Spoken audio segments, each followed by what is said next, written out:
देखिए, आज 2 दिन की छुट्टी के बाद एक बार फिर से सदन की कार्रवाई शुरू होगी और आज राष्ट्रपति के अभिभाषण पर विपक्षी गठबंधन हिस्सा लेगा। अब ऐसे में दोनों ही सदनों में हंगामे के आसार हैं। कई मुद्दों पर विपक्ष ने सरकार को घेरने की तैयारी की है और सबसे अहम नीट के मुद्दे पर आज फिर एक बार हंगामा हो सकता है।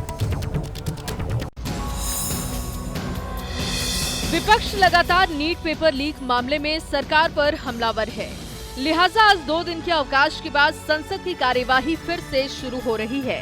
ऐसे में संसद में आज हंगामे के पूरे आसार हैं, क्योंकि विपक्ष ने सरकार को घेरने के लिए कई मुद्दों की फहरिस्त तैयार की है। आज दोनों ही सदनों में राष्ट्रपति के अभिभाषण पर चर्चा होगी, जिसमें विपक्षी गठबंधन हिस्सा लेगा। विपक्ष की तरफ से नीट पेपर लीक, अग्निपथ योजना, रेल हादसे, महंगाई, बेरोजगारी जैसे मुद्दों पर सरकार को घेरने की तैयारी है। लोकसभा में पूर्व केंद्रीय मंत्री अनुराग ठाकुर राष्ट्रपति के अभिभाषण पर धन्यवाद प्रस्ताव पर चर्चा शुरू करेंगे। लोकसभा में राष्ट्रपति के अभिभाषण के लिए 16 घंटे का समय निर्धारित किया गया है, तो वहीं राज्यसभा में चर्चा में 21 घंटे का वक्त दिया गया है। नीट पेपर लीक के मुद्दे पर संसद में लगातार हंगामा देखने को मिल रहा है और आज भी चर्चा के केंद्र में नीट पेपर लीक का मुद्दा ही रहने वाला है। लोकसभा में स्पीकर पद का चुनाव हो गया और अब बारी है डिप्टी स्पीकर की, और इसको लेकर सत्ता पक्ष में और विपक्ष में घमासान तेज हो सकता है। अवधेश प्रसाद, जो कि समाजवादी पार्टी के सांसद हैं फैजाबाद से, वो इंडिया गठबंधन के उम्मीदवार हो सकते हैं। उनके नाम का सुझाव दिया है ममता बनर्जी ने, लेकिन इस पर अभी आखिरी फैसला होना बाकी है।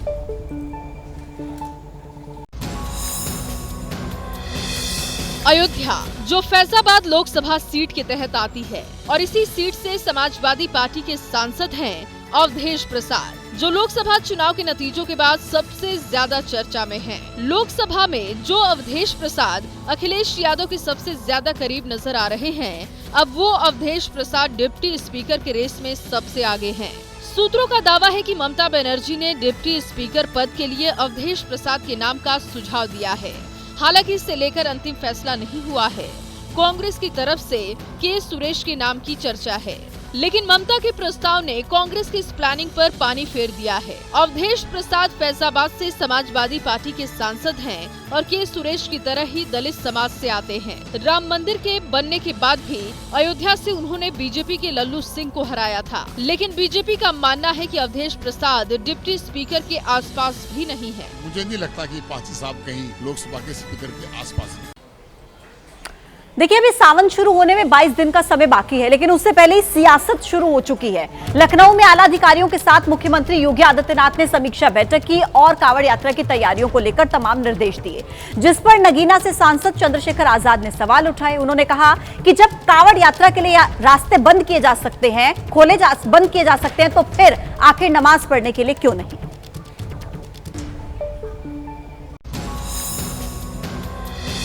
17 जुलाई को मुहर्रम है और 22 जुलाई से सावन की शुरुआत हो रही है। यूपी के सीएम ने आला अधिकारियों की बैठक बुलाई, जिसमें उन्होंने आदेश दिया कि कांवड़ यात्रा हो या मुहर्रम, आस्था का सम्मान करे, नई परंपरा की इजाजत न दे, कांवड़ यात्रा मार्ग पर खुले में मांस की खरीद बिक्री न हो, धार्मिक जुलूसों में हथियार का प्रदर्शन न हो, कांवड़ यात्रा में डीजे के समय और साउंड की सीमा तय करे, ओवरसाइज डीजे या ताजिया का इस्तेमाल न हो, धार्मिक भावनाओं को आहत करने वालों के साथ कड़ाई से निपटे। सीएम योगी आदित्यनाथ की तरफ से राज्य के नए मुख्य सचिव और आला अधिकारियों को दिए आदेश के बाद सियासत भी शुरू हो गई है। नगीना के सांसद चंद्रशेखर आजाद ने इस पर सवाल खड़े किए हैं और सरकार के आदेश को एक धर्म विशेष के खिलाफ बताया है। 10 दिन कांवड़ चलता है, सारे होटल बंद होते हैं, अस्पताल बंद होते हैं। 20 मिनट अगर नमाज हो रही है तो कह रहे होने नहीं देंगे। देखिए, मानसून उत्तर भारत समेत गुजरात और राजस्थान तक पहुंच चुका है। लगातार बारिश ने लोगों की दिक्कतें बढ़ा दी हैं। मौसम विभाग के अनुसार दिल्ली में अगले 2 दिन भारी बारिश होने का अनुमान है, यानी कि अभी 2 से 3 दिन बारिश और कहर ढा सकती है।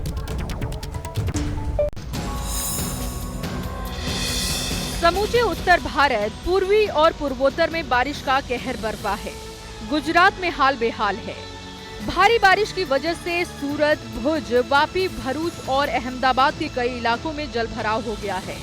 निचले इलाकों में पानी भर जाने से आवाजाही ठप है।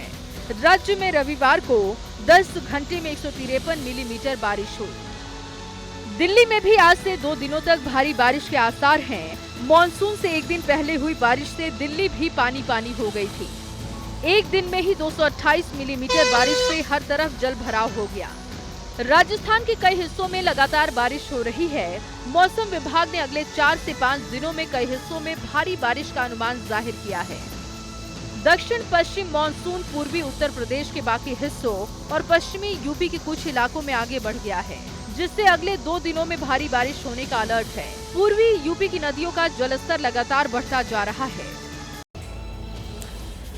भारी बारिश का कहर उत्तर प्रदेश के मथुरा में दिखाई दिया। भारी बारिश के बाद पानी की टंकी थी वो भर भरा कर गिर गई। उसके मलबे में कई घर और गाड़ियां दब गए।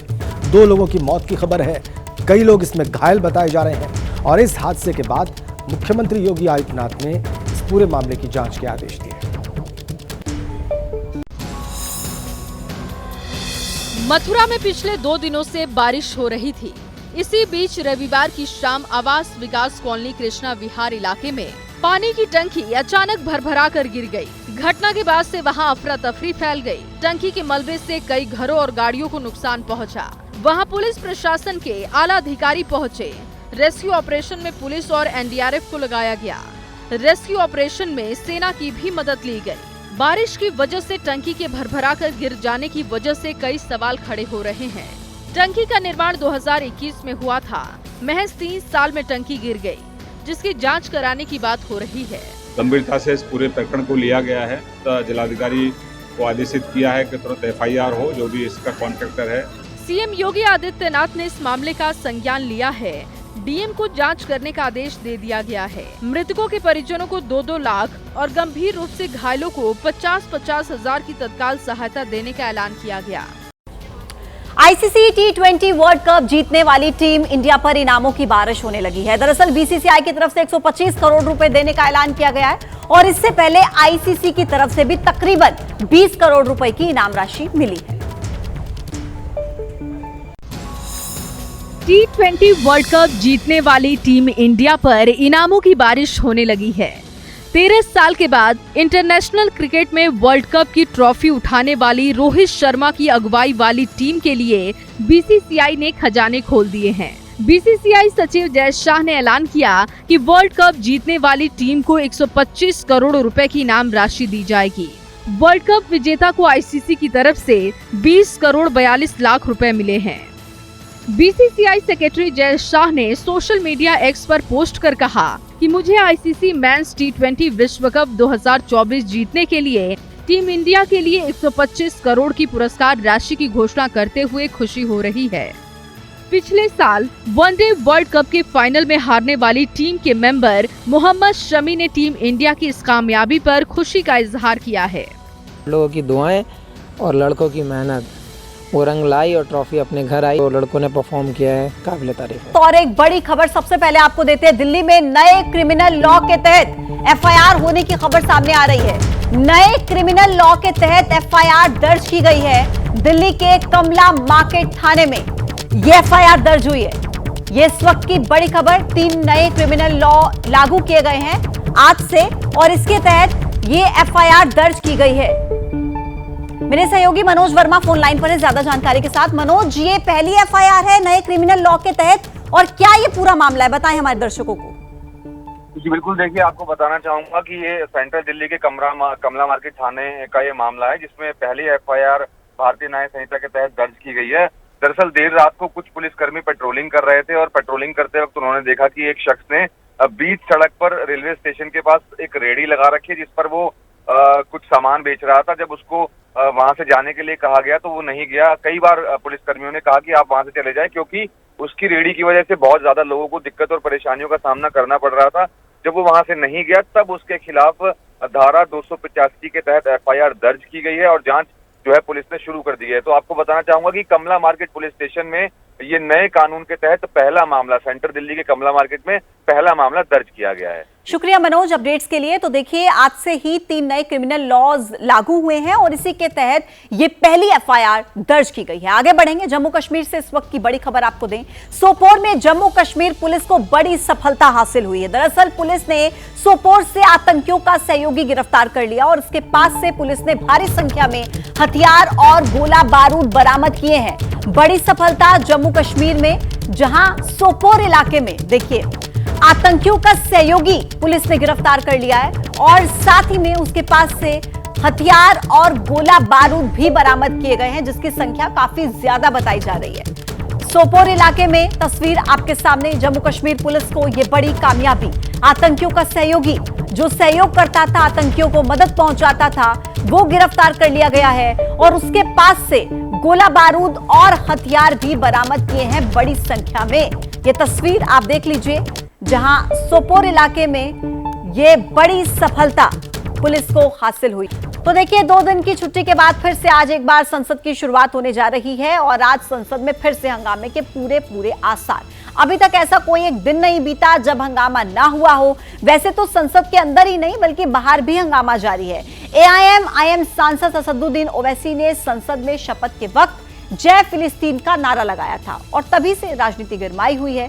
अब ओवैसी के खिलाफ विश्व हिंदू परिषद और बजरंग दल सड़क पर उतर आए हैं।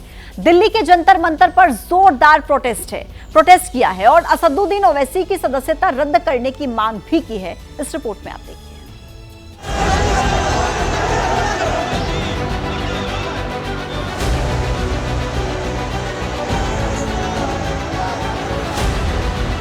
हाथों में तख्तियां, गले में भगवा साफा और जुबान पर नारे।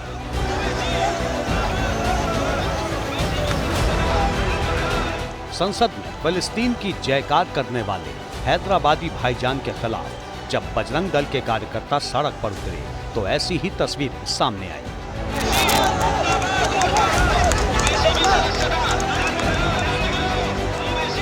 तस्वीरें दिल्ली में असदुद्दीन ओवैसी के सरकारी आवास की हैं, जहां हिंदू संगठनों ने जोरदार प्रदर्शन किया। पुलिस ने प्रदर्शनकारियों को रोकने की कोशिश की तो कार्यकर्ता बैरिकेड पर चढ़ गए। हंगामा बढ़ा तो पुलिस ने कुछ कार्यकर्ताओं को हिरासत में ले लिया। लेकिन इस हंगामे की वजह क्या थी, जानना चाहते हैं तो सुनिए। जय भीम, जय नीम, जय तेलंगाना, जय फलस्तीन। 5 दिन पहले का किस्सा है, जब 18वीं लोकसभा के सदन में नए सांसदों का शपथ ग्रहण समारोह चल रहा था। इसी दौरान शपथ लेने के लिए AIMIM के इकलौते सांसद असदुद्दीन ओवैसी भी आए, लेकिन शपथ के दौरान उन्होंने कुछ ऐसा कह दिया जिस पर सियासी घमासान मच गया। जय भीम, जय नीम, जय तेलंगाना, जय फलस्तीन।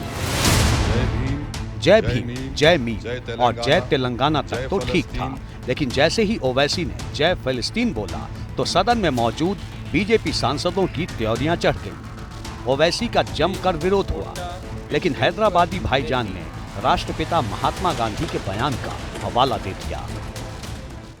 जिन्होंने क्या क्या कहा नहीं कहा तो सब आपके सामने है, सब बोल रहे हैं, क्या क्या नहीं बोल रहे हैं। हम क्या बोले, हम जय भीम, जय तेलंगाना, जय। तो उन्होंने फिलिस्तीन पे ऑब्जेक्शन उठाया, ऐसा बीजेपी कैसा खिलाफ है, कैसा खिलाफ है, बताओ कौन सा संविधान का प्रोविजन है। ये बोलने की उद्देश्य क्या था? उद्देश्य क्या है, मजलूम अवाम है। महात्मा गांधी ने फलस्तीन के बारे में क्या कहा था वो पढ़ लीजिए। ओवैसी ने भले ही सफाई दे दी थी, लेकिन विरोध कम नहीं हुआ। 3 दिन पहले यानी 27 जून को ओवैसी ने दावा किया था कि उनके घर पर कुछ लोगों ने हमला किया है। इस हमले से जुड़ा एक वीडियो भी सोशल मीडिया पर वायरल हुआ था। ओवैसी का कहना था कि अनजान शख्स ने उनके घर पर काली स्याही फेंकी है। बाकायदा सोशल मीडिया प्लेटफॉर्म X पर एक वीडियो भी पोस्ट किया और फिर सरकार पर हमला बोला।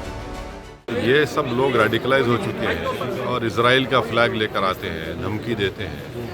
तो इनको रेडिकलाइज और ये जो एक्सट्रीम हो गए हैं अपने व्यूज़ में, वो इस वजह से कि नरेंद्र मोदी ने उनको रेडिकलाइज कर दिया उनकी सरकार ने। तो इसलिए वो समझते हैं कि हिंसा के ज़रिए या धमकियों के ज़रिए वो अपने पॉलिटिकल एजेंडे को और आइडियोलॉजी के ऑब्जेक्टिव हासिल करेंगे। ये बुज़दिलाना हरकत ये लोग करते रह रहे हैं, मुझे उससे कोई फ़र्क नहीं पड़ता। ओवैसी ने सरकार को घेरा तो समाजवादी पार्टी के पूर्व सांसद एसटी हसन भी पीछे नहीं रहे। इंसानियत की तारीख में आज तक इतना बड़ा जुल्म दुनिया में कहीं नहीं हुआ जितना फ़लस्तीन के अंदर हो रहा है, चाहे वो मासूम बच्चे हों, चाहे महिलाएं हों, चाहे बुजुर्ग हों। और आज भी गाज़ा के अंदर जो बूढ़े और महिलाएं बूढ़ी थी उनको छोड़ के रह गए अपने मकानों में और बाकी लोग छोड़ के चले गए, उनके ऊपर कुत्ते छोड़े जा रहे हैं। इससे बड़ा जुल्म कहाँ हो सकता है? तो क्या हमारी जिम्मेदारी नहीं बनती है? जब मैं एमपी था तो मैंने पार्लियामेंट में ये सवाल उठाया था।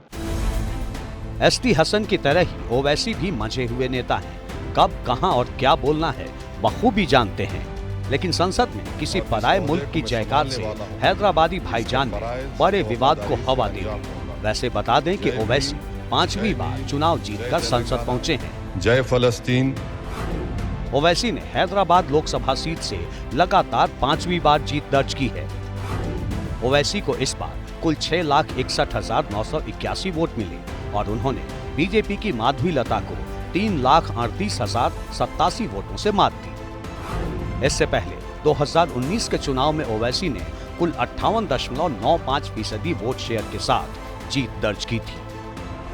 ओवैसी संविधान की बात करते हैं, हिंदुस्तान की बात करते हैं, हिंदुस्तानियों के हक और हुकूक की बात करते हैं, लेकिन अक्सर हैदराबादी भाईजान की तकरीरों का सिरा मुसलमान वोटरों की गलियों तक ही जाता है।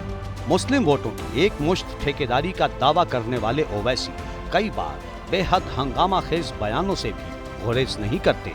संसद में शपथ लेते वक्त भी उन्होंने ऐसा ही किया। जय भीम, जय मीम, जय तेलंगाना, जय फलस्तीन।